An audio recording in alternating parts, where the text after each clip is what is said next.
મહેસાણા જિલ્લામાં વિશ્વ ચકલી દિવસની ઉજવણી કરાઈ હતી। જિલ્લા પ્રાણી અત્યાચાર નિવારણ સોસાયટી તેમજ પશુપાલન વિભાગ દ્વારા 1500 જેટલા કુંડા અને 1500 જેટલા ચકલીના માટીના માળાનું વિતરણ કરાયું હતું। જિલ્લાના નાયબ પશુ નિયામક ડોક્ટર બીડી અમીને જણાવ્યું હતું કે રાસાયણિક ખાતરોનો ઉપયોગ, દવાઓ અને પેસ્ટિસાઇડ્સને પર્યાવરણમાં ફેરફાર થયા છે, ત્યારે બદલાતા વાતાવરણને ધ્યાનમાં રાખીને ચકલીઓના સંરક્ષણ અને સંવર્ધન માટે વધુને વધુ પ્રયત્ન કરવા જોઈએ।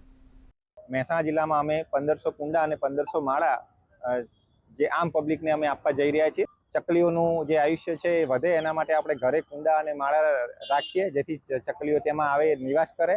અને આપણે જે પણ અત્યારે વિશ્વ ચકલી દિવસ નિમિત્તે હું સંદેશ આપવા માંગુ છું કે આપણે જે અર્બનાઇઝેશન જે થઈ રહ્યું છે, મોડર્નાઇઝેશન જે થઈ રહ્યું છે, ઇન્સેક્ટિસાઇડ, પેસ્ટિસાઇડ્સ, આ બધાના લીધે તમે જોતા હશો તો ઇકોસિસ્ટમમાં ખૂબ જ ફેરફાર થઈ રહ્યો છે। તો આપણે સાથે સૌ મળી ચકલીઓ જે આપણા જીવ કલ્યાણની પ્રવૃત્તિ કરીએ, ચકલીઓનું આયુષ્ય વધે અને આપણને એક હેલ્થી ઇકોસિસ્ટમ મળી રહે, એ માટેના આજે પગલાં લઈએ સૌએ।